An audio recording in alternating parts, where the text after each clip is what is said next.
Bapak Ibu yang Allah muliakan, kita akan mulai acara ini dengan baca basmalah. Bismillahirrahmanirrahim. Alhamdulillahirabbil alamin alladzi alafa baina qulubina fasbahna bi ni'mati ikhwana.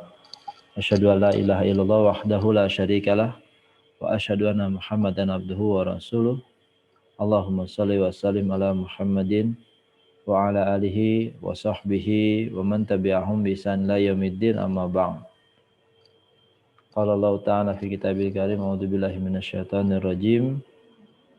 Kuntum khairu ummah ukhrijat linnas ta'muruna bil ma'ruf wa tanhauna 'anil munkar wa tu'minuna billah.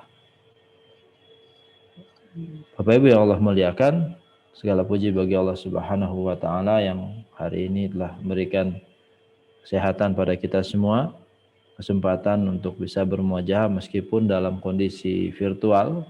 Semoga pertemuan virtual ini tidak mengurangi kekhusyuan kita dalam menikmati materi-materi yang insya Allah akan dibawakan oleh beberapa pembicara pagi ini.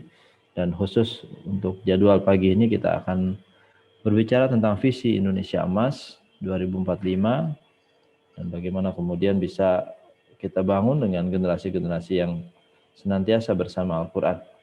Dan pagi hari ini kita akan berbagi di Festival Quran, Mbak Sherly, agar kita juga bisa mengembalikan bahwa visi membangun Indonesia ini tidak boleh terlepas dengan Quran. Kurang lebih begitulah yang ingin dibawa. Dan khusus hari ini kan kemarin kita sudah ada Dr. Gamal dan hari ini Mbak Sherly untuk kemudian kita paham secara detail di bagian visi ini. Mbak Sherly, apakah mau langsung menyampaikan materi? Boleh, baik. Siap, silakan Mbak Sherly. Assalamualaikum warahmatullahi wabarakatuh. Waalaikumsalam warahmatullahi wabarakatuh. Alhamdulillahirabbil alamin wa bihi nasta'in ala umuri dunya. Saya senang sekali di pagi yang berbahagia ini, pagi menjelang siang ini bisa ikut hadir dalam kegiatan diskusi kita. Salam hormat saya kepada teman-teman panitia semuanya, juga kepada Bapak Ibu senior-senior semua. Saya mohon izin di sini kepada yang besar, saya tak sebutkan gelarnya di sini tentu dengan buahnya, kepada guru-guru kami di sini tentu dengan ilmunya, kepada para ustadz-ustazah yang kiranya berhadir tentu dengan berkalamullah dan berkitabullahnya. Tapi yang jelas anak muda pasti dengan semangatnya. Dan semoga meskipun pertemuan kita saat ini secara virtual, diskusi, dan sebetulnya bukan materi, karena saya yakin di sini banyak senior-senior kita yang sebetulnya jauh lebih paham dan ilmunya lebih dalam, wawasannya lebih luas tentang tema kita, sehingga anggap aja ini sebagai mindset atau cara berpandangnya anak muda dalam melihat Indonesia Emas 24 tahun dari sekarang. Kiranya nanti ada masukan, ada kritikan, ada saran, termasuk pertanyaan, saya sangat terbuka dengan diskusi. Ini menarik karena tema kita kali ini kan adalah membangun visi Indonesia Emas dengan Al-Quran. Betul, Sally, kali ini di tema ini memang bukan orang yang expert dalam bidang hal ini dan bukan yang sudah punya pengalaman membahas tentang ini sekian tahun, tapi mari sama-sama kita bedah tema ini apa adanya. Nanti sesudah ini akan ada guru kita semua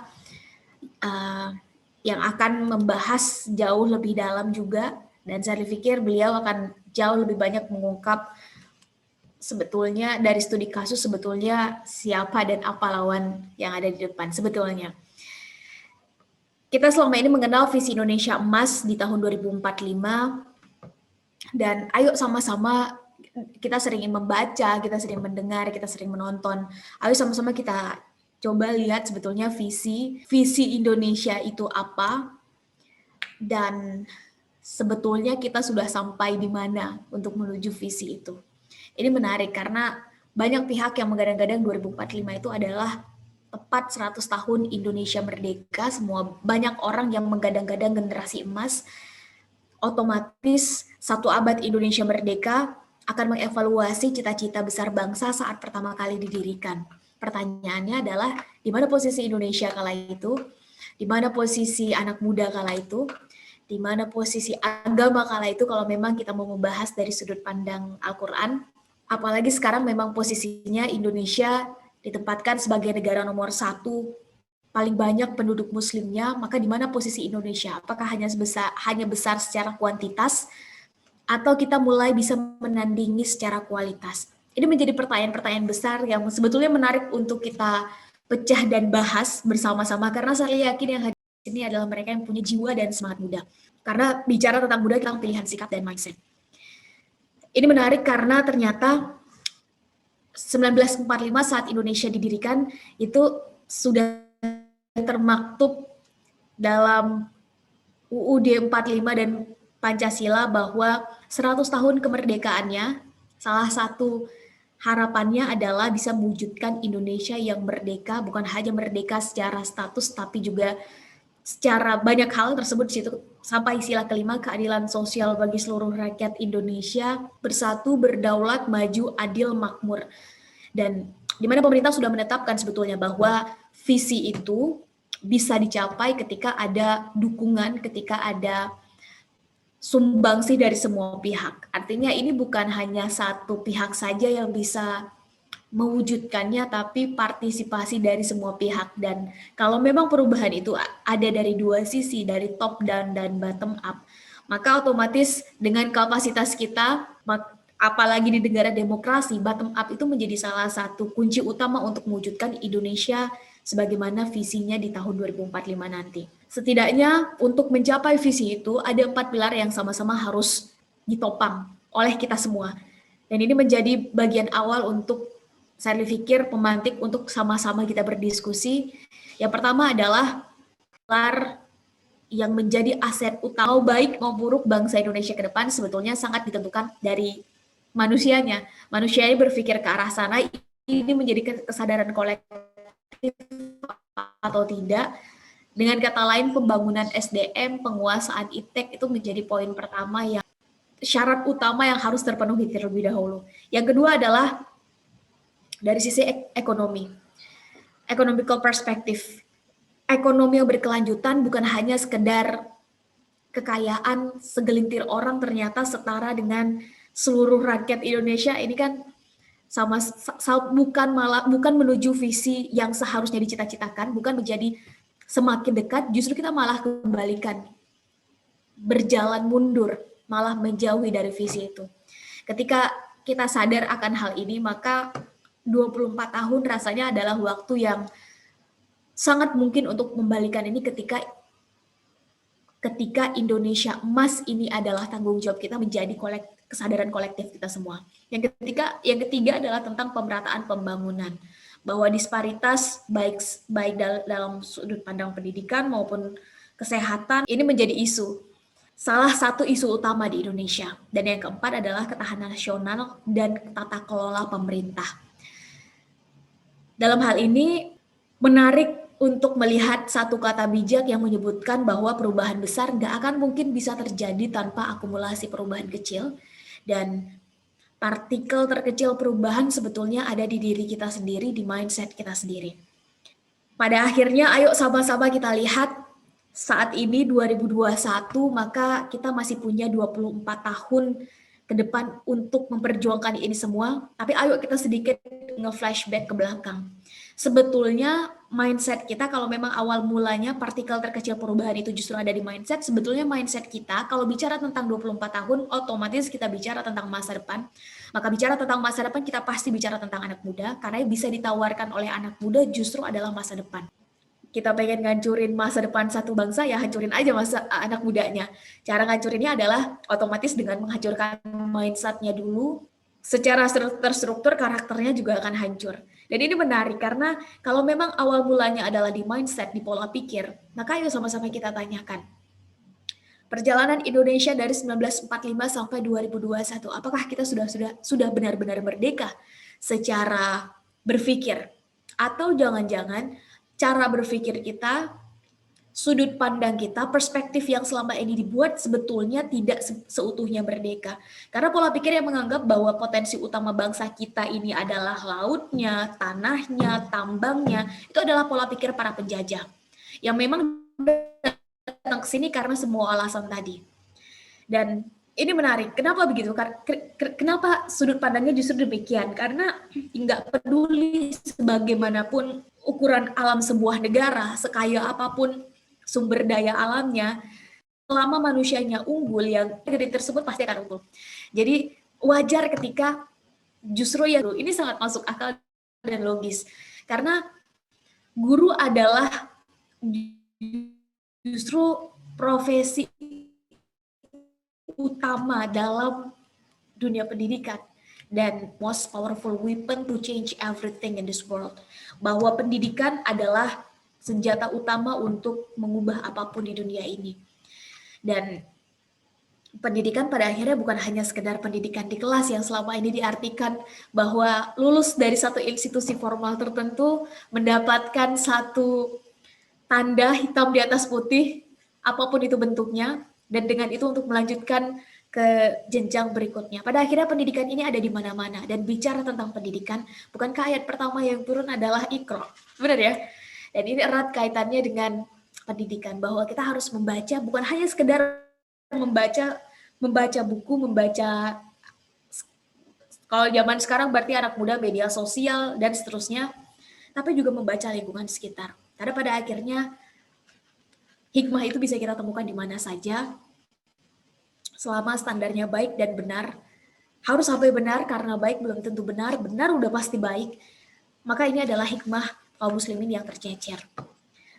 Dan dengan perspektif tadi sebetulnya, dengan kata lain kita bisa simpulkan bahwa visi Indonesia 2045, faktor penentu sukses tidaknya terletak pada pembangunan kualitas sumber daya manusianya.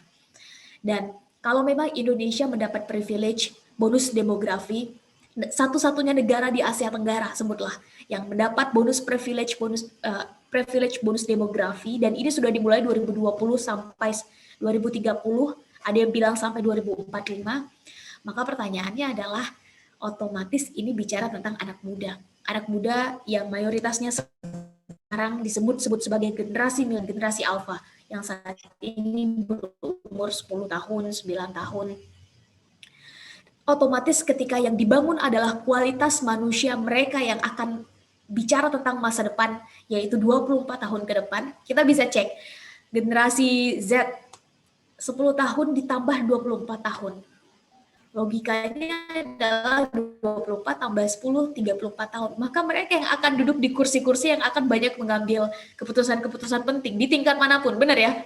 Mau di tingkat sebagai individu, sebagai kiranya laki-laki otomatis di tingkat keluarga, sebagai kepala keluarga, di tingkat lingkungan dipercaya lebih besar oleh lingkungan, di tingkat negara otomatis dia yang akan duduk di kursi-kursi yang akan banyak mengambil keputusan dan kebijakan yang satu tanda tangannya akan memberikan impact lebih luas.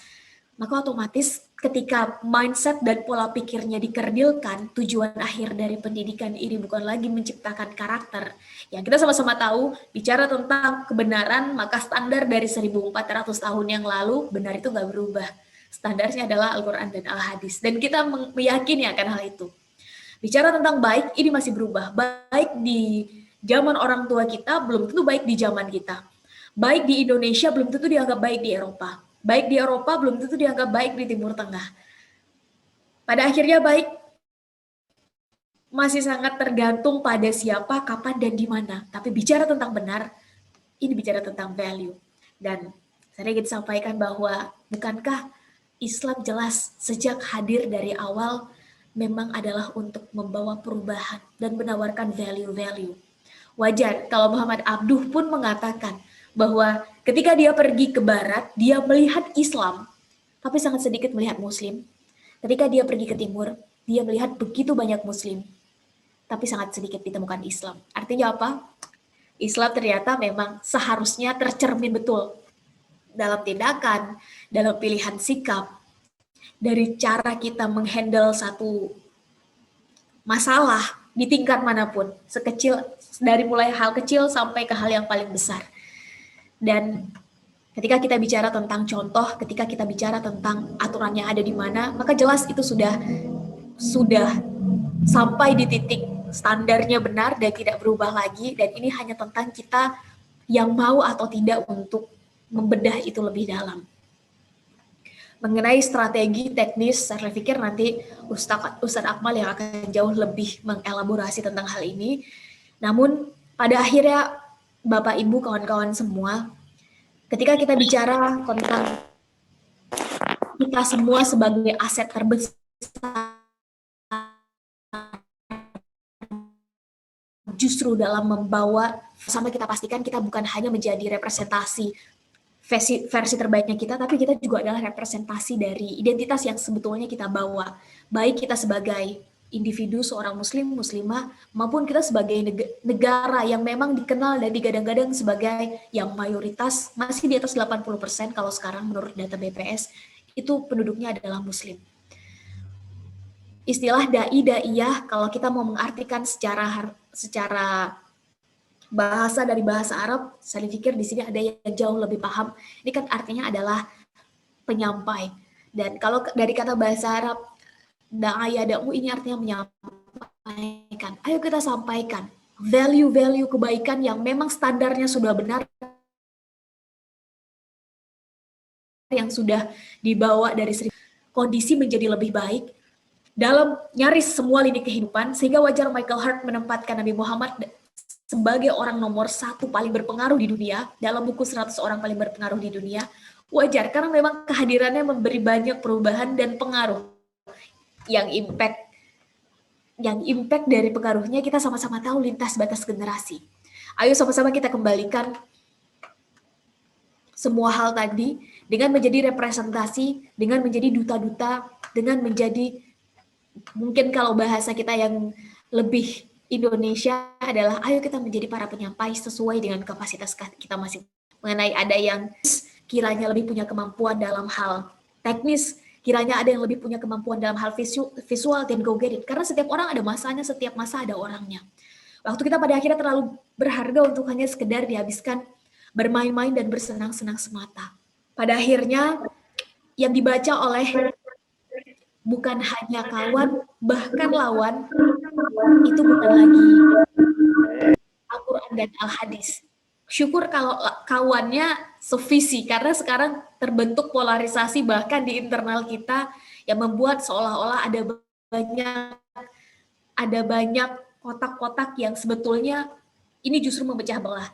Tapi yang jelas, kalau bicara tentang lawan dan merangkul lawan, ini sudah sangat jelas kemampuan influence ini udah sangat dicontohkan oleh Nabi Muhammad SAW.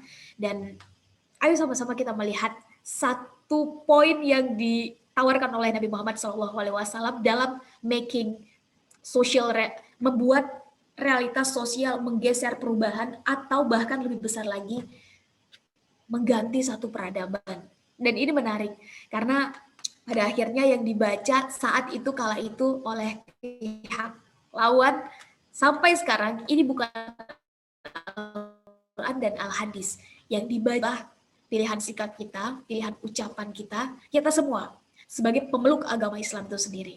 Untuk itu agar visi Indonesia Emas yang berlandaskan Al-Quran ini bisa sama-sama kita hadirkan, ayo sama-sama kita pastikan bahwa nilai-nilai, poin-poin penting dan setiap yang diperi dan di-highlight dalam Al-Hadis, ayo sama-sama kita pastikan itu tertelur dalam pilihan sikap dan tindakan kita, dari cara kita menghandle satu isu yang pada akhirnya itu akan bukan hanya sekedar merangkul kawan, tapi bahkan lawan pun akan segan. Dan dalam hal ini sebagai umat muslim Indonesia, kita pasti sadar bahwa kata kunci atau poin utama pembangunan dari, misalnya kembali ke kualitas manusia, karena dengan kitab suci Al-Quran yang sama-sama kita pegang sebagai pedoman. Dan ajaran Al-Quran ini dimanifestasi langsung pada pribadi manusia terbaik yang dilahirkan ke muka bumi, yaitu Nabi Muhammad SAW, yang ayat demi ayat Al-Quran itu sendiri diturunkan.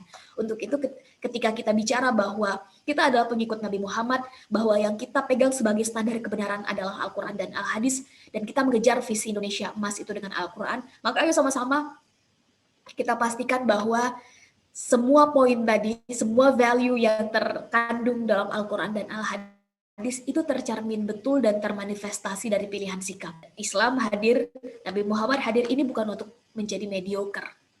Ini hadirnya Islam itu benar-benar untuk membawa perubahan.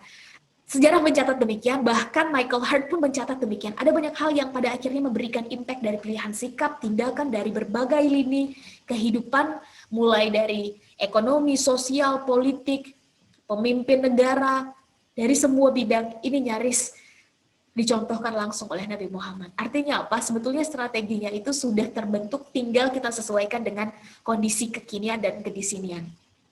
Lalu apa sifat atau kualitas terbaik yang dimiliki Nabi Muhammad SAW sebagai manifestasi langsung dari ajaran atau bimbingan Al-Quran yang apabila kita aplikasikan akan sangat mendukung pada Indonesia Emas 2045?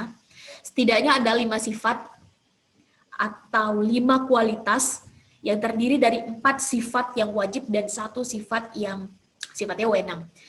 4 sifat wajib kita sama-sama sudah, saya pikir sudah hafal, yaitu sidik, amanah, tablik, fatonah. Sidik yaitu benar, bahwa standar kita dalam mengambil pilihan sikap, standar kita dalam berkata, standar kita dalam memiliki satu perspektif, ini adalah tentang kebenaran, bukan hanya sekedar kebaikan. Ketika kita mengembalikan ini sudah benar, maka mau dibawa sampai kemanapun, yang benar adalah tetap benar. Benar di Indonesia, maka akan tetap benar di belahan benua lain. Benar di Eropa, otomatis akan benar juga di selatan dunia, di Australia, di New Zealand. Dan kita ambil contoh, yang nama jujur itu adalah sebuah kebenaran. Maka siapapun yang berkata tidak sebagaimana faktanya, ini adalah kebohongan dan ini jelas tidak benar. Ketika standar kita benar, maka katakan segala sesuatu sebagaimana yang memang terjadi. Contoh konkretnya. Yang kedua adalah amanah, terpercaya. Bahwa kita belajar langsung dari Nabi Muhammad SAW tentang bagaimana membangun kepercayaan, trust, sampai beliau dijuluki dengan julukan Al-Amin. Ini jelas menunjukkan bahwa terpercaya baik ucapan, baik tindakan, pilihan sikap, ini menjadi salah satu kunci dimanapun levelnya, entah kita saat ini sebagai kontrol sosial, sebagai dalam tanda kutip bagian dari warga negara, atau di satu sisi nanti kiranya di sini ada teman-teman yang dalam beberapa tahun kemudian, 24 tahun kemudian, atau bahkan kurang dari itu sudah berada di titik yang lebih tinggi, yang dengan satu tanda tangannya bisa membuat kebijakan berada di dalam sistem, maka amanah, terpercaya, ini menjadi satu kualitas atau satu standar yang memang sudah dicontohkan oleh Nabi Muhammad SAW dalam membangun, bukan hanya membangun, bahkan menggeser peradaban itu sendiri. Yang ketiga adalah tablik, menyampaikan. Artinya menjadi agen penyampai kebaikan agar saling mengajak dan mengingatkan. Jangan sampai sekarang kita mengaku bahwa kita menyampaikan, tapi dalam teori menyampaikan artinya adalah ada seni dalam berkomunikasi. Dan kalau ada manusia yang komunikasinya paling memberikan seni, teknik influencing skill-nya itu berada di titik paling tinggi. Banyak orang menyebutkan referensinya adalah ada satu buku judulnya Seni untuk Mempengaruhi lawan dan kawan. Maka sebetulnya semua poin yang disampaikan di situ, mulai dari apapun, eye contact, mengulang segala sesuatu sebanyak 3 kali, dan apapun, mengapresiasi dulu baru menyampaikan kritik dan saran, semuanya sebetulnya sudah dicontohkan oleh Nabi Muhammad. Bayangkan, seni beliau dalam menyampaikan segala sesuatu membuat kita sama-sama tahu, semua pihak itu tercengang. Bahkan ketika beliau difitnah, bahkan ketika beliau dilempari kotoran dan orang yang melempari kotorannya itu sakit, beliau menjadi orang pertama yang mendatangi rumahnya. Artinya apa? Bukan malah menghina, menjauhi, menjudge dan seterusnya, tapi pada akhirnya ada seni dalam menyampaikan, ada seni dalam merangkul. Karena tujuan kita adalah agar mereka paham apa sebetulnya esensi dari agama Islam itu sendiri, kalau memang kita punya visi Indonesia emas, maka dengan menjadi penyampai kebaikan dan saling mengajak, mengingatkan ketika ada yang salah, kita ingatkan dengan baik. Ketika ada yang kurang dari standar yang seharusnya, maka kita mengajaknya untuk menjadi lebih baik. Ini menjadi sebuah budaya yang kita semua merindukannya. Kalau dalam teori dasar komunikasi, kita sama-sama tahu bahwa ada 3 tingkatan komunikasi. Pertama, sekedar menginformasikan. Kedua, menginfluence. Yang ketiga adalah menggerakkan. Ketika kita mampu menjadikan poin ketiga ini adalah standar kita dalam mengupayakan kebaikan, bahkan kebenaran, maka bukan nggak mungkin 2045 nanti Indonesia sampai pada titik yang seharusnya, bukan hanya sekedar pencapaian ekonomi dan lain-lain, tapi semua ini dibungkus dengan standar-standar yang sudah dicontohkan oleh Nabi Muhammad SAW. Karena saat kita bicara sebagai Islam sebagai way of life, maka otomatis ini tidak terpisah dari cara kita berpolitik, cara kita berkehidupan berbangsa, cara kita berekonomi, cara kita memimpin satu negara, cara kita memperlakukan lingkungan, cara kita bermain sosial media, semua ini akan tercermin dari pilihan sikap kita. Dan ini menarik, nomor 4, kualitasnya adalah fatonah. Pada akhirnya satu sifat jais, satu sifat yang itu sifatnya boleh ada, boleh tidak pada kita yang dimiliki oleh Nabi Muhammad SAW dan menjadi sunnah untuk mengikutinya adalah sifat a'rad basyariah, sifat kemanusiaan.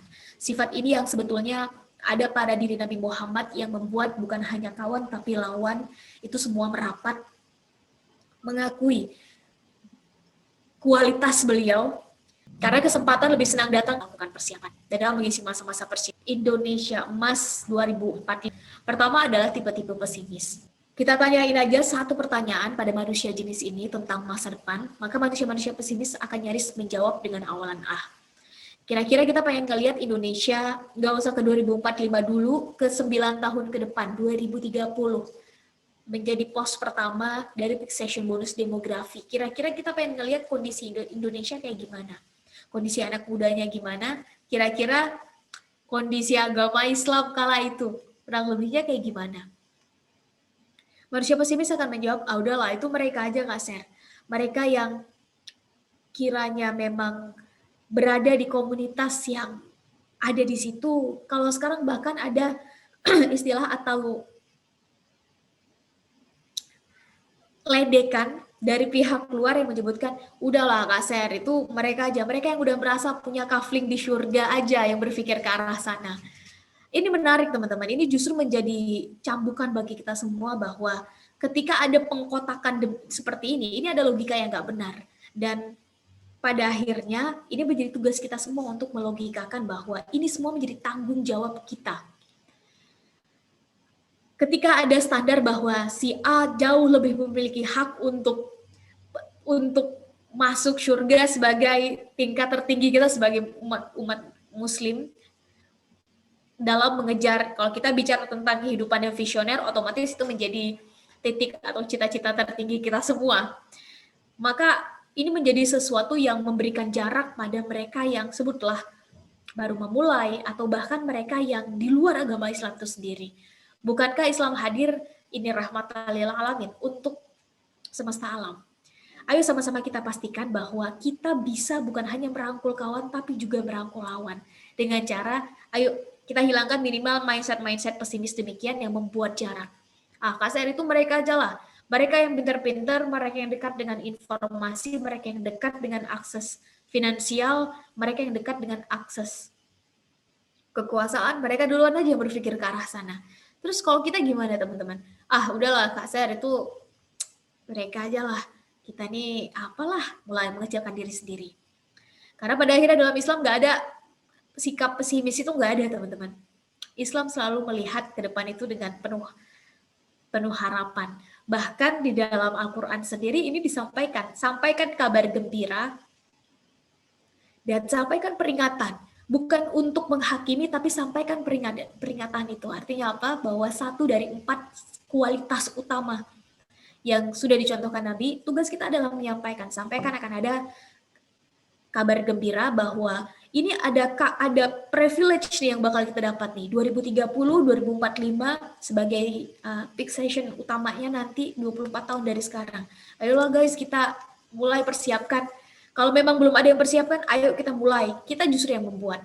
Karena hanya ada dua pilihan, kita mengikuti narasi orang atau kita yang akan membuat narasinya. Tipikal manusia kedua adalah manusia-manusia realistis.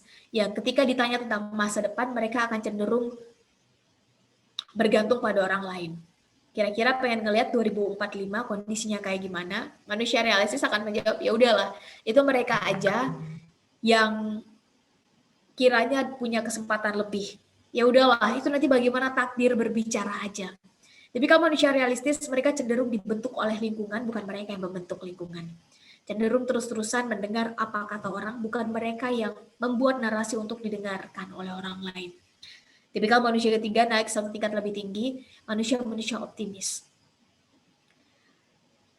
Kita coba tanyain satu pertanyaan pada manusia jenis ini tentang masa depan, maka manusia-manusia yang optimis ini akan melihat dari sudut pandang yang positif. Dengan tetap berlandaskan kebenaran yang tadi kita sudah sama-sama membahas bahwa standar kebenaran kita ada pada Al-Quran dan Al-Hadis yang terejawantah, yang termanifestasi dalam pilihan sikap, pilihan kualitas kita dalam setiap tindakan, karya, mindset, action, dan perkataan. Manusia-manusia optimis akan menjawab, sekarang boleh kita adalah seorang, silahkan teman-teman isi, kiranya di sini ada yang mahasiswa atau sudah punya profesi atau mungkin ibu rumah tangga dengan kesibukannya masing-masing.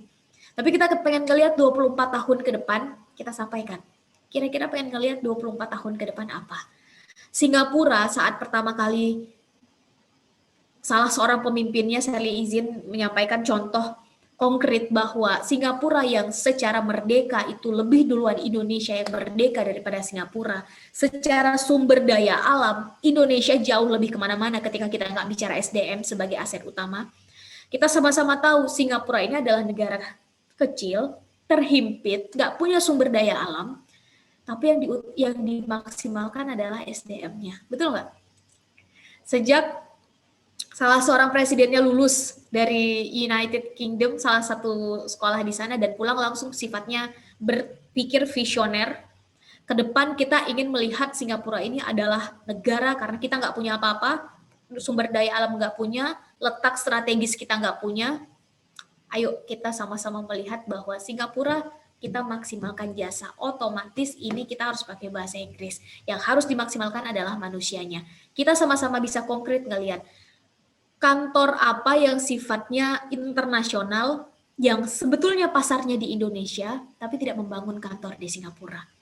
Kalau anak muda bicaranya adalah salah satu media yang digandrungi anak muda, YouTube kantornya di Singapura. Apalagi Instagram nggak ada di Indonesia, cuma kantor Ghost official office aja, kantornya di Singapura. Apalagi nyari Singapura menjadi poin kantor untuk semua hal yang sifatnya internasional ekonomi. Padahal sebetulnya pasarnya adalah Indonesia. Dilalahnya 80% dari masyarakat Indonesia ini beragama Islam. Artinya apa? Kita punya identitas di belakang yang sama-sama harus, ini menjadi tanggung jawab kita untuk kita representasikan, untuk kita bawa. Ketika kondisinya demikian, otomatis semua value yang ada di belakang itu akan terbawa. Ketika kita tidak merasa sakit hati dengan kondisi seperti ini, maka ada yang salah dengan mindset dan pola pikir kita, terutama anak muda. Manusia-manusia optimis akan melihat, bolehlah sekarang kita ada di posisi seperti ini, tapi 24 tahun ke depan, kita ingin melihat Indonesia adalah negara yang secara pendidikan tidak ada lagi disparitas, secara kesejahteraan kalau dilihat dari kesehatan, maka nggak ada lagi wilayah yang kesulitan untuk mendapatkan akses kesehatan, dan semua visi-visi yang sebetulnya itu sudah tersebut dalam Undang-Undang 45 dan Pancasila. Tipikal manusia keempat naik satu tingkat lebih tinggi, manusia-manusia yang progresif. Kita coba tanyain aja satu pertanyaan pada manusia jenis ini tentang masa depan. Maka selalu ada cara-cara yang kreatif, inovatif, tapi tetap solutif di tangan manusia-manusia seperti ini. Karena hidup kita ini sering terbentur dengan aturan dalam aspek apapun, mau kita lihat sebagai, kiranya di sini ada teman-teman mahasiswa, sebagai mahasiswa kita punya aturan sekolah, aturan kampus. Sebagai warga negara kita punya aturan negara, sebagai makhluk ilahi kita punya aturan ilahi. Sebagai makhluk sosial kita punya aturan sosial, norma-norma sosial di tempat kita tinggal. Kita manusia hidup penuh dengan aturan, karena justru itu yang ngebuat kita terus berada on the track. Mereka yang progresif, bagaimanapun kondisi menghimpit, situasi menjepit, mereka akan terus keep going, keep moving. Dan manusia-manusia progresif inilah yang pada akhirnya akan membawa pembaharuan dan perubahan. Islam dari pertama hadir, visinya memang adalah, dari pertama hadir, Islam memang membawa perubahan, dan ayo sama-sama kita pastikan saat ini dengan membawa identitas sebagai orang yang memeluk agama Islam, ayo sama-sama kita bawa itu semua. Tahu posisi kita di mana dengan menjawab 4 pertanyaan. Pertama adalah, kita ini siapa di masa depan, target, cita-cita, goal, visi kita ke depan apa. 24 tahun kita pengen ngelihat Indonesia kayak gimana. Kalau memang kita pengen ngelihat Indonesia dari sudut pandang Al-Quran, ayo sama-sama kita definisikan sudut pandang yang seperti apa. Apakah tidak ada lagi anak muda yang pada akhirnya buta huruf Al-Quran di usia tertentu? Let's make it specific. Kita pengen ngelihat Indonesia dipimpin atau semua warga negaranya merasakan keadilan sosial. Yang itu kita bisa artikan atau kita ejawantahkan dengan pendidikan dan kesehatan. Ayo sama-sama kita cek bahwa bukankah ini yang diberi contoh dulu dari 1400 tahun yang lalu. Dan semua hikmah yang sudah ada di zaman sebelumnya, ayo kita tarik, ayo kita saring, dan kita aplikasikan dengan kondisi kekinian dan kedisinian. Pertanyaan kedua, setelah kita tetapkan targetnya, ayo sama-sama kita cek, kira-kira resources yang kita punya apa? Apa kelebihan kita, apa kekurangan kita, kira-kira apa opportunity yang masih tersedia, dan apa ancaman yang akan datang. Dengan menggunakan analisa SWOT, kita jadi tahu posisi kita di mana, dan dengan ini akan jauh lebih mudah untuk menjawab pertanyaan ketiga. How? Bagaimana? Dengan kita tahu kita punya resources apa, target kita sampai di mana, ayo kita bentang. Selama 24 tahun ini, kira-kira apa yang bisa kita cicil per tahunnya? Kita pecah, kira-kira prasyarat apa saja yang pertama kali harus dipenuhi. Dari sisi politik, ternyata kemampuan kita bukan di politik, silakan. Dari ekonomi, ternyata bukan dari ekonomi, dari bidang akademik. Dan co-edit dari akademik. Pada akhirnya kita semua diciptakan dengan potensi dan kontribusi unggulan yang bisa kita berikan selama kita sadar sebetulnya potensi yang kita miliki apa. Kita nggak bisa memilih starting point ada di mana, karena kita lahir dengan kondisi berasal dari mana, di negara mana, dengan kondisi sosial, ekonomi, keluarga seperti apa, itu adalah anugerah dan kita nggak bisa milih. Benar ya Bapak Ibu ya? Tapi mau berakhir dari di mana, titik akhirnya ada di mana, ini menjadi tanggung jawab kita. Sesuai dengan kapasitas kita masing-masing. Target 24 tahun, ayo kita pecah menjadi target tahunan menjadi target bulanan, kita kecilkan lagi menjadi target harian. Sehingga semua aktivitas yang kita lakukan, ini menjadi bagian dari produktivitas kita sebagai umat muslim untuk menuju Indonesia Emas 2045 berlandaskan Al-Quran. Setelah itu, ayo kita jawab pertanyaan keempat. Karena yang namanya waktu ini betul-betul berharga, kita nggak bisa mengulang waktu, tapi kita juga nggak bisa memprediksi masa depan. Kalau di timur dibilang waktu adalah pedang, kalau di barat dibilang waktu adalah uang. Pada akhirnya, mungkin titik poinnya nanti di 2045 bukan kita, tapi anak cucu kita yang akan merasakannya. Dan ini bukan lagi tentang seberapa besar perubahan yang bisa kita buat, tapi seberapa mau kita menjadi bagian dari perubahan. Toh, tadi kita sempat menyinggung sedikit, setiap orang ada masanya, setiap masa ada orangnya. Ayo sama-sama kita pastikan, kita menjawab pertanyaan keempat, yaitu kita ingin meninggalkan apa untuk generasi selanjutnya. Dan ketika 4 pertanyaan ini coba kita jawab, maka pada akhirnya visi Indonesia Emas yang sering digadang-gadang, apalagi ketika kita ingin itu berlandaskan, itu dibalut, itu di-package dengan value-value yang benar, dan standar kebenaran kita adalah Al-Quran dan Al-Hadis, otomatis ini harus terejawantah dalam setiap pilihan sikap, pilihan Kalau anak muda berarti pilihan perkataan, pilihan mindset, teman-teman yang dalam beberapa waktu ke depan mendapat amanah lebih, entah itu dari lingkungan, dari publik yang lebih luas, dari pilihan kebijakan yang diambil ketika landasannya adalah kebenaran, yang kebenaran itu adalah Al-Quran dan Al-Hadis, maka otomatis Indonesia 45 itu diwujudkan dengan berlandaskan, dengan bernafaskan, dengan beruhkan Al-Quran dan Al-Hadis.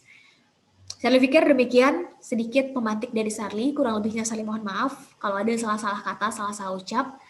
Saya sangat terbuka pada diskusi, kiranya ada yang ingin memberikan perspektif atau masukan, kritikan, saran. Kalau ada pertanyaan dan Sarli bisa jawab, Sarli akan sangat terbuka. Kalau Sarli nggak bisa jawab, Sarli tampung dulu sebagai PR, dan insya Allah nanti akan dibantu oleh Mas Denny disampaikan di sesi Ustadz Akmal untuk dibantu elaborasi secara teknis. Sarli pikir demikian, diserahkan dulu pada Mas Denny, silakan.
Mbak Sherly.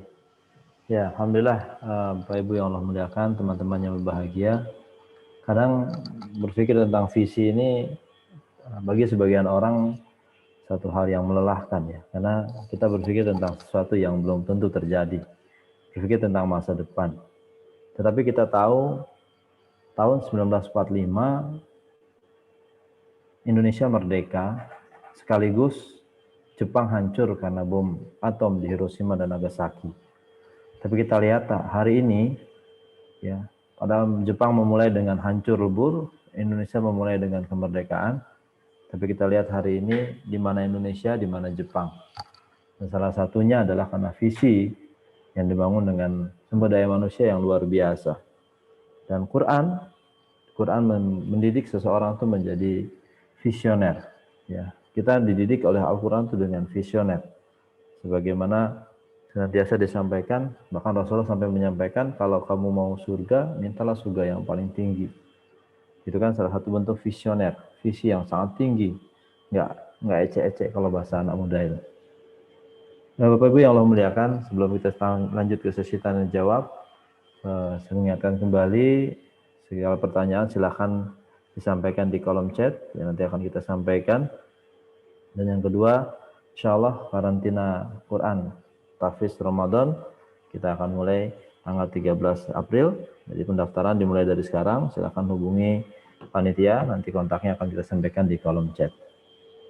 Bapak Ibu yang Allah muliakan, Mbak Sherly, ini ada pertanyaan dari admin.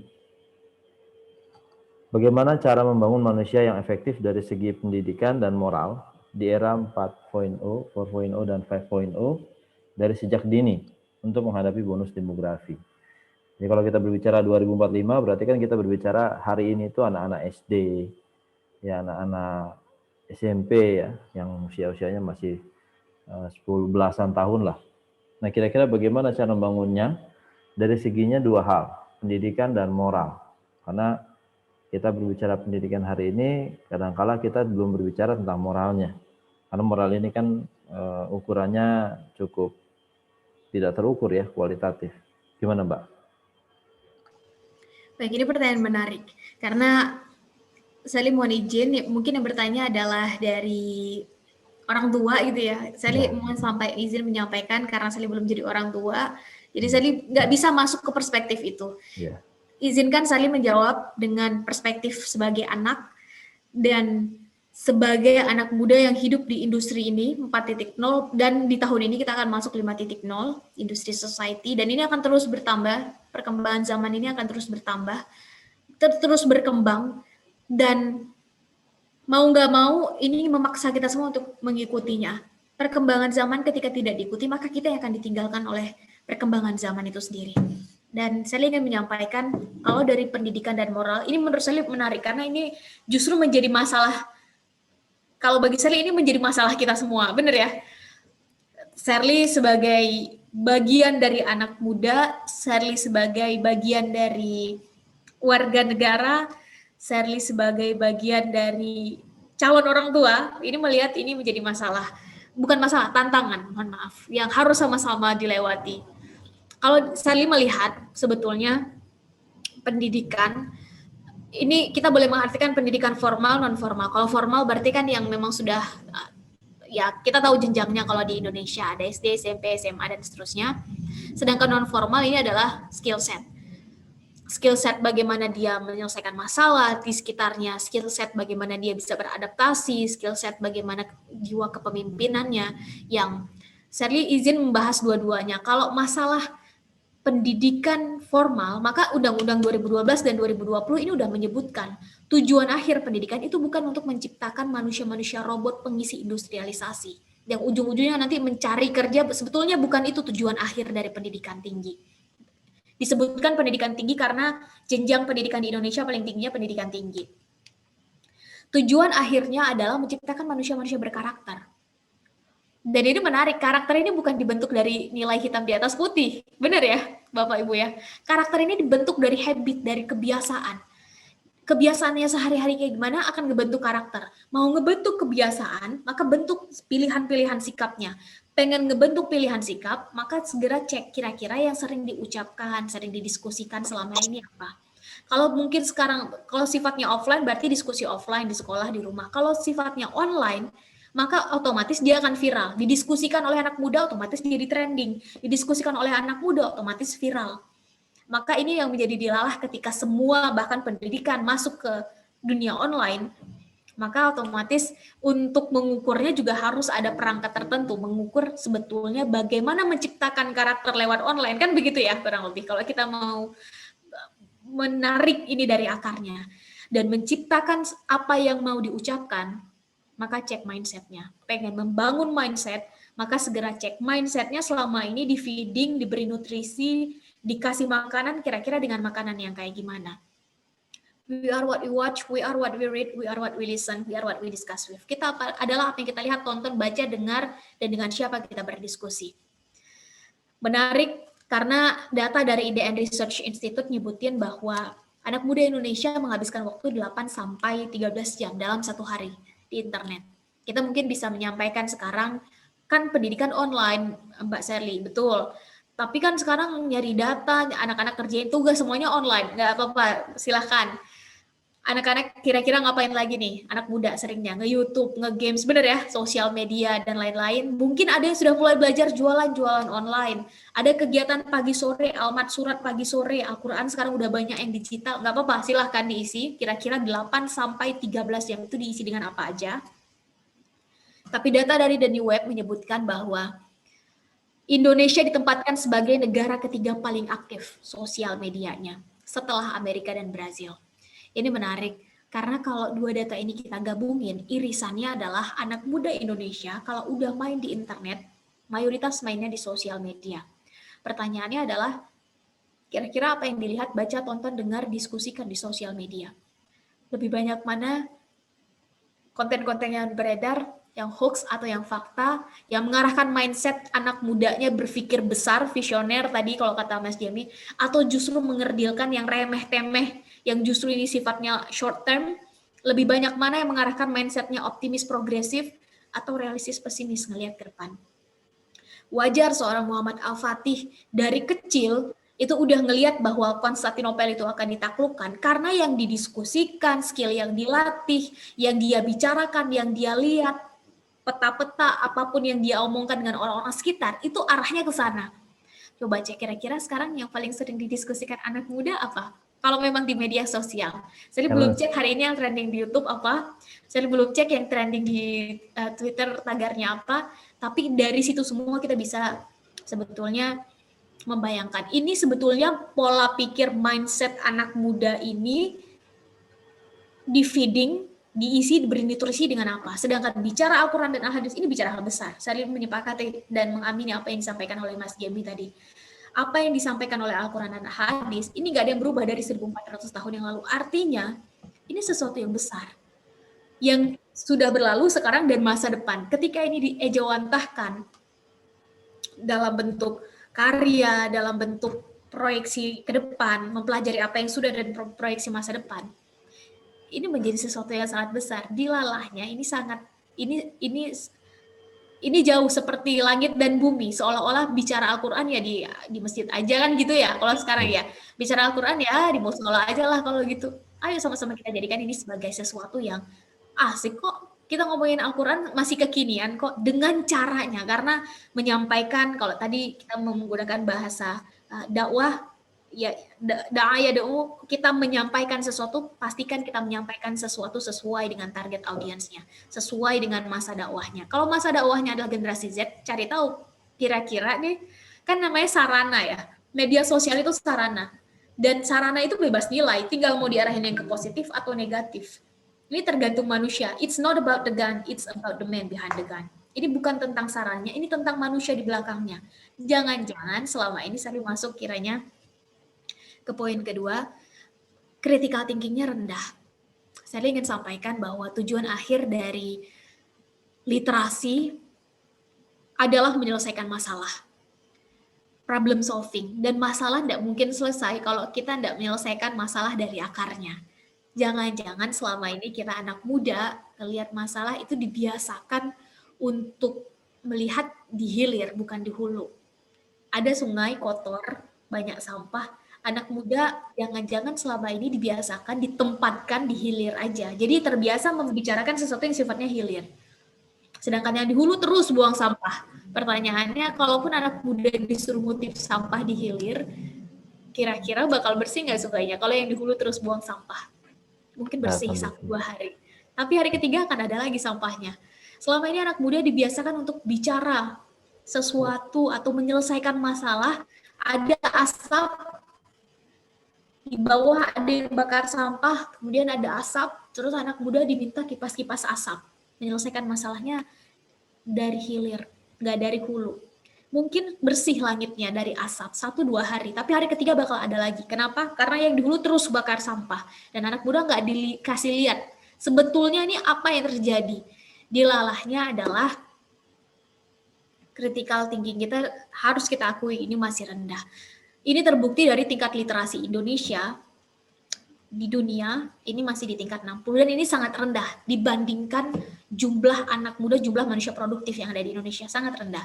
Artinya ketika literasi kita rendah, literasi kan ujungnya problem solving.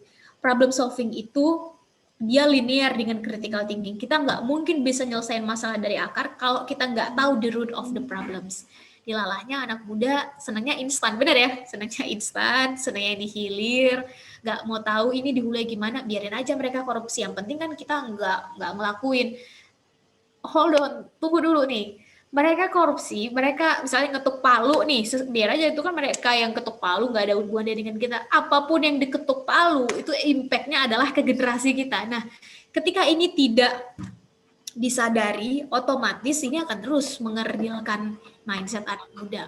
Jadi nggak sesuai dengan visi Al-Quran yang memang besar, visi Al-Quran yang besar, dan pada akhirnya skill set di luar dari pendidikan formal tadi yang ayo sama-sama kita jadikan ini menjadi skill set yang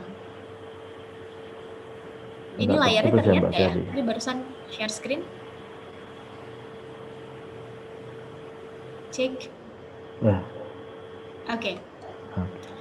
Ini setidaknya menurut kalau kita bicara pendidikan, maka saya ambil referensinya dari timeshighereducation.com. Ini adalah 12 skill set yang sebetulnya 12 skill set ini kalau ditanya siapa role modelnya, maka saya harus sampaikan tetap nggak ada role model yang lebih baik. Mungkin ada, tapi kalau yang ditanya terbaiknya, ini adalah Nabi Muhammad. Seni berkomunikasi.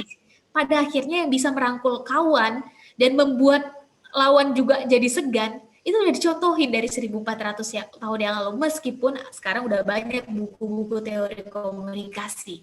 Problem solving dan critical thinking, bagaimana masalah untuk berdakwah di tengah orang yang betapa tidak percayanya saat itu dengan Islam, bahwa Nabi Muhammad itu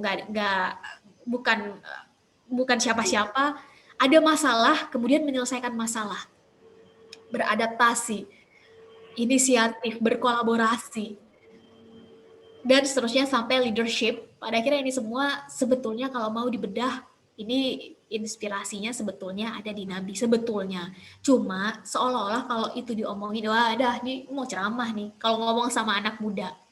Ini adalah tugas kita bersama untuk menarasikan ini dengan sangat membumi, sehingga iya loh, cara berkomunikasi, sebetulnya semua teori komunikasi sampai ke menggerakkan, apapun, eye contact, kecepatan berbicara, tekanan suara, apalagi mengulang sesuatu 3 kali untuk memberikan tekanan, mind blowing, ini sebetulnya semua sudah dicontohkan. Cuma memang istilah-istilah itu kan baru muncul di belakangan ini, tidak ada sejak dulu. Tapi kalau mau kita coba bedah, sebetulnya semuanya sudah ada. Nah, saya mohon izin menyampaikan 11 skill ini sebetulnya kalau mau diekstrak itu inspirasinya ada di Nabi Muhammad. Tapi kalaupun memang enggak, maka ayo sama-sama kita pastikan 11 skill ini terinstall dengan baik, karena saya mohon izin sampaikan di era 4.0 masuk 5.0, kuncinya adalah 3. 1 konektivitas, 2 kolaborasi, 3 kecepatan. Bukan hanya bagi yang besar mengalahkan yang kecil, tapi yang cepat akan mengalahkan yang lambat. Dan dalam hal ini, bahwa di tengah 1 kali klik informasi bisa beredar dengan sangat cepat. 1 kali klik jarak ruang dan waktu jadi nggak ada lagi arti. 1 kali klik kita bisa tahu apapun yang pengen kita tahu, setidaknya berdasarkan sumber dari media. Maka the last weapon that we have, terutama untuk generasi Z, post Z, dan Alpha, ini adalah critical thinking-nya. Kemampuan untuk ini membedakan antara ini yang benar, ini yang salah. Berpikir kritis, ini logis nggak ya? Ini enggak. Ini layak untuk saya tonton, ini enggak. Ini bawa faedah, ini enggak.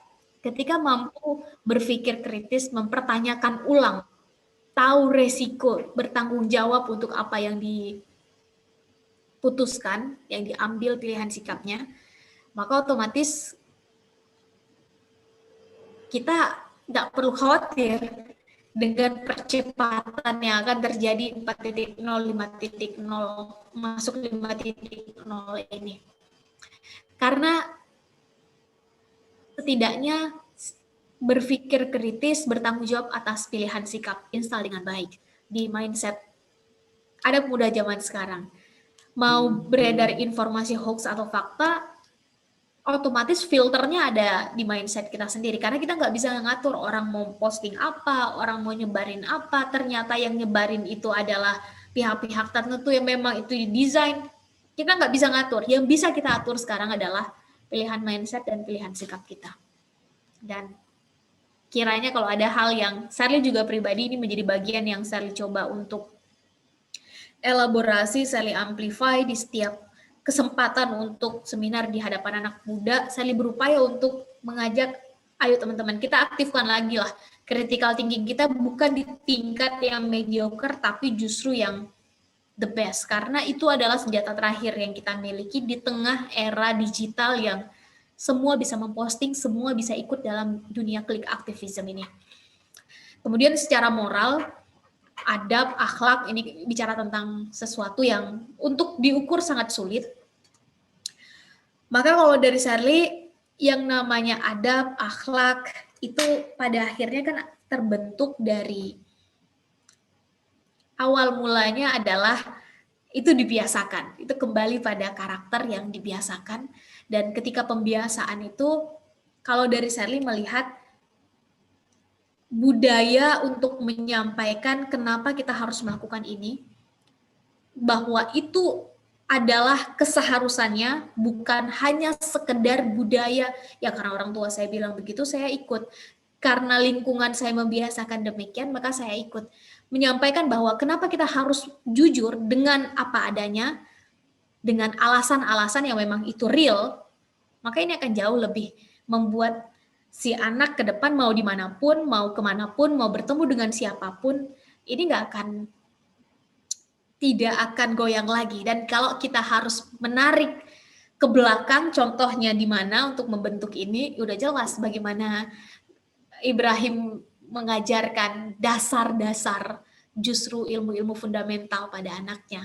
Saya pikir itu menjadi dasar atau fundamental yang sangat kokoh, sangat kuat. Mau dibawa ke timur, mau dibawa ke barat, itu nggak akan, kebenarannya juga udah nggak diragukan lagi dan nggak berubah lagi. Kalau dasarnya itu udah kuat, maka nanti mau dibawa ke dunia media sosial, dunia online, dunia offline, pendidikan, teknik, sosial, budaya, kesehatan, ini nggak ada masalah karena tujuan akhirnya adalah satu yang dikejar. Jadi saya pikir itu, dan itu akan terejawantah dengan baik bahwa kalau saya mengambil sikap kayak begini, maka ini nggak sejalan dengan visi besar saya sebagai manusia. Kalau saya ambil sikap ini, maka ini nggak akan mengarahkan saya pada target dan cita-cita saya. Jadi menjadi kesadaran yang udah menjadi bagian dari pilihan sikap. Saya pikir demikian. Semoga kiranya menjawab pertanyaannya. Dikembalikan dulu ke moderator. Silakan. Terima kasih Mbak Shelly. Ini pertanyaan cukup banyak nih. Saya lagi ngerangkum pertanyaan. Yang kedua tentang membagi waktu Mbak Shelly. Kan ya Allah alam ya, anak-anak milenial ini kan kesibukannya luar biasa. Bagi waktu antara aktivitas, kegiatan, terus menghafal Quran, mungkin membaca buku dan sebagainya. Tips dari Mbak Shelly gimana?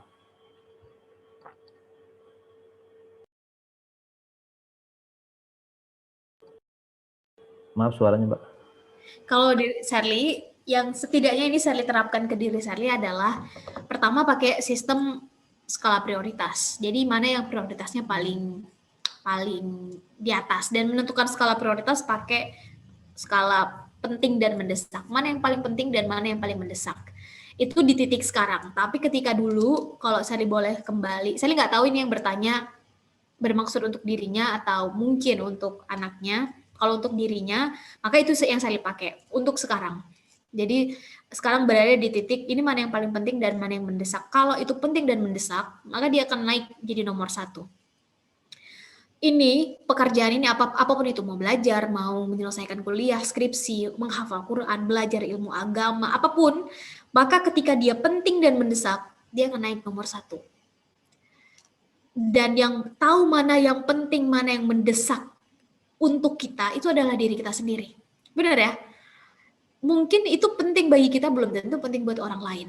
Maka mendefinisikan apa yang penting dan apa yang mendesak bagi kita, justru itu pertanyaannya. Kalau Sherly sekarang, misalnya Sherly balik nih, saat Sherly S1 misalnya, yang saat itu penting bagi Sherly adalah mulai diisi satu persatu. Yang saat itu menjadi prioritas Sherly adalah mulai diisi satu persatu. Ketika itu nggak masuk, otomatis turun kedua, ketiga. Sampai saat itu kalau ini bukan bermaksud untuk melebih-lebihkan, tapi sampai ada yang bertanya, Sher, kamu tuh istirahatnya kapan? Saat itu, saat masih kuliah. Sherly sampaikan bahwa karena Sally sambil kerja ya, jadi Sally kuliah sambil kerja, Sally harus sampaikan saat itu Sally jadi guru bimbel juga, dan itu menyita waktu yang seharusnya itu bisa digunakan untuk istirahat sebentar karena malamnya Sally ada kegiatan lagi bersama teman-teman organisasi. Maka ditanya, sebetulnya kamu istirahat kapan? Karena malam juga kamu pulangnya agak larut dan besoknya juga sudah lanjut lagi. Apakah memang cukup segitu? Belum lagi untuk kerjain assignment ketika malam itu. Saat itu saya disampaikan bahwa istirahat itu menjadi sesuatu yang kalau dibilang penting dan mendesak saat itu nggak masuk saat itu ya, dan itu saya pakai sekarang. Jadi ketika kita punya target, ngelihat bahwa istirahat ntar dulu deh, nanti kalau ini udah selesai baru istirahat, misalnya kayak begitu. Karena kalau itu saya mindsetnya begitu, maka yang harus memang nggak baik juga. Jadi ini mungkin jadi kalau ada titik kritik mungkin di sini. Sehatnya kan manusia itu 8 jam ya, 7-8 jam. Saat itu saya berpikir, ya kalau dengan saya tidur kurang dari situ, misalnya sekedar 4 atau 5 jam, dan yang ditargetkan ini selesai, ya kenapa enggak? Otomatis istirahat itu menjadi tidak penting dan tidak mendesak. Jadi dikurangi, bukan tidak dilakukan, dikurangi. Sama, ketika misalnya tadi menghafal Quran, teman-teman sekarang ada target misalnya teman-teman mahasiswa menjadi mahasiswa berprestasi tingkat nasional atau kiranya ada target-target khusus, ketika itu dijadikan skala prioritasnya menjadi penting dan mendesak. Kalau ini dilakukan di saat umur saya 40, kemampuan saya menghafal udah nggak sama lagi misalnya. Kalau ini dilakukan saat saya umur misalnya tahun depan, belum tentu momentumnya datang lagi. Kalau ini dilakukan 5 tahun ke depan, belum tentu akan sama misalnya hasilnya. Ini otomatis ini mendesak. Karena kalau dilakukan kita tunda, ini nggak akan dapat lagi momentumnya. Ketika itu penting, ya itu otomatis harus diselesaikan. Kalau nggak diselesaikan, target dan visinya nggak akan dapat, ya ini otomatis dia masuk skala prioritas pertama. Kalau penting nggak mendesak, ini mulai turun pelan-pelan. Kedua, kalau nggak penting tapi mendesak, ketiga, dan ketika nggak penting dan nggak mendesak, nggak masuk dalam yang akan dilakukan. Atau ya mungkin yang keempat, ketika ada waktu lebih baru dilakukan. Itu setidaknya yang saya lakukan kurang lebihnya saat kuliah sampai sekarang. Tapi kalau dulu saat SMP SMA, mungkin ini ada yang bertanya orang tua untuk anak-anaknya, saya ingin sampaikan mungkin setiap orang tua punya cara didiknya masing-masing dan nggak ada masalah. Bisa jadi itu yang terbaik, bisa jadi mungkin ada skala pembanding dengan yang saya sampaikan, nggak ada masalah. Jadi semua yang kita diskusikan ini silahkan nanti diambil mana yang baik, mana yang kurang tepat. Saat itu saya ingat bahwa jadi saat saya bertanya ke orang tua, sebetulnya Sarli ini gimana sih dibagi waktunya, saat itu Sarli bertanya, karena Sarli tidak diizinkan untuk pesantren. Sarli sampaikan, Sarli pengen betul pesantren. Jadi tamat SD, Sarli minta sama orang tua untuk pesantren, tapi orang tua minta agar ditunda dulu keinginannya. Artinya tidak diizinkan. Bukan karena tidak diizinkan karena pesantren itu bagus, bukan. Tapi karena ada alasan lain, dan Sarli menerima, akhirnya mendapat win-win solution. Saat itu Sarli pengen masuk pesantren karena melihat di pesantren otomatis akan belajar ilmu agama lebih dalam gitu dan lebih spesifik. Dan orang tua saat itu menganggap ketika masuk pesantren tamat SD otomatis waktu bersama orang tua itu semakin sedikit. Jadi emotional bondingnya akan kurang. Nanti SMP, SMA di pesantren, nanti kamu perempuan selesai itu nanti kamu akan udah lanjut. Jadi waktu kamu bersama kami orang tua itu sangat sedikit. Izinkan kami menyelesaikan dulu tanggung jawab kami untukmu, baru nanti silakan kalau kamu mau lanjut. Jadi kan ada keinginan Sarli yang nggak tercapai tuh, pengen belajar ilmu agama lebih dalam. Alhasil win-win solutionnya adalah kamu boleh ikut pembelajaran di pesantren yang ada di sekitar, saat itu tetap masih di Aceh, kami akan antarkan malam hari. Jadi kan biasa di pesantren itu belajar kitab, belajar hal-hal yang sifatnya ke arah sana, itu kan malam. Kalau siang mereka tetap belajar kayak biasa. Ya, jadi Sarli diikutkan di bagian itunya. Jadi pesantren kalong lah gitu. Jadi pulang, tapi pas waktu bagian baca kitab, baca itunya Sarli ikut. Nah, saat itu Sarli tanya, kan itu mereka selesai jam 11 malam. Jadi Sarli jam 11 malam baru pulang, habis itu udah nggak sanggup lagi belajar, langsung istirahat. Itu langsung istirahat, nanti jam 3, jam 4 Sarli akan terbangun, baru ngerjain PR, baru kalau ada ulangan, ada ujian, di situ Sarli baru belajar, nanti jam 6:30 baru berangkat sekolah. Sarli tanya sama orang tua, sebetulnya gimana pembagiannya? Ya orang tua bilang, kalau satu hari punya 24 jam, ya udah dibagi aja 3. Satunya 1/3 adalah untuk kamu kalau mau belajar secara spesifik, kamu mau belajar kitab apa, kamu mau belajar dengan ustadz mana, mengartikan Al-Quran dengan ustadz mana, saat itu difasilitasi oleh orang tua. 1/3 adalah untuk pelajaran-pelajaran di sekolah, silahkan kamu mau expert dalam bidang apa juga silahkan kamu eksekusi, dan 1/3 lagi adalah untuk kamu istirahat. Disitulah Sarli izin sampaikan kalau Sarli ya berorganisasi, main, dan lain-lain. Jadi 24 jam itu dibagi 3. Dan kalau itu direfleksikan ke sampai Sally SMA,